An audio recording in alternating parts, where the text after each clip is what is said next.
My name's Emily Petricola and I'm a C4 paracyclist with the Victorian Institute of Sport.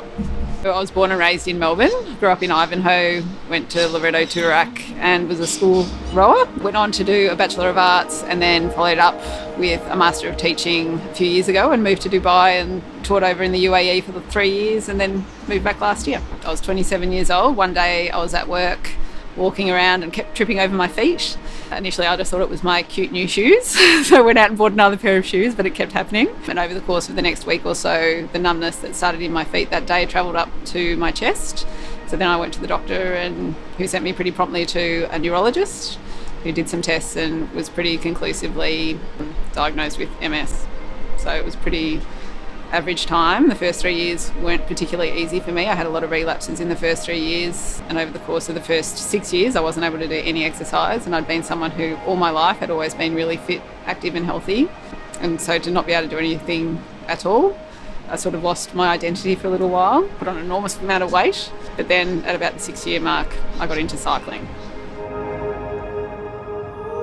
A number of lesions both in my brain and one really large one in my cervical spine, which is what creates a disability for me. So over time I've got issues with my hands and my feet. I've got muscle weakness at various points through all 4 limbs. I've got issues with balance, coordination, cognition, extreme fatigue.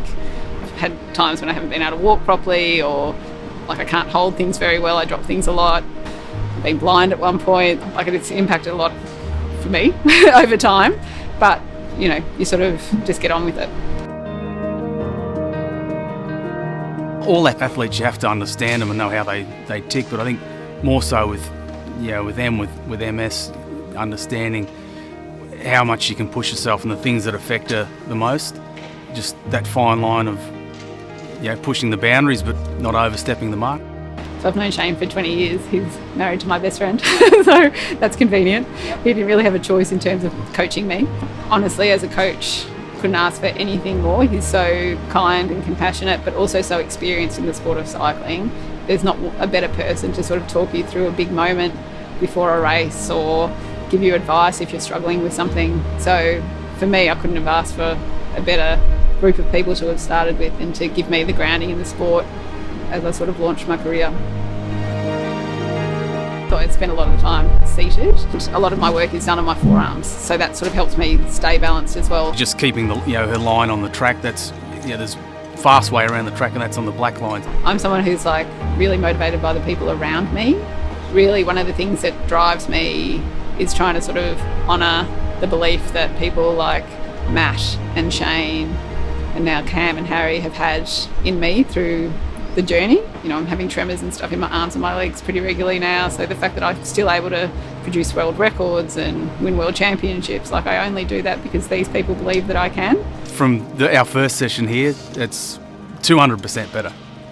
There's days where she wouldn't get up onto the actual banking of the track, so that was a sort of a process. We just worked on that, and now it's hard to get it down.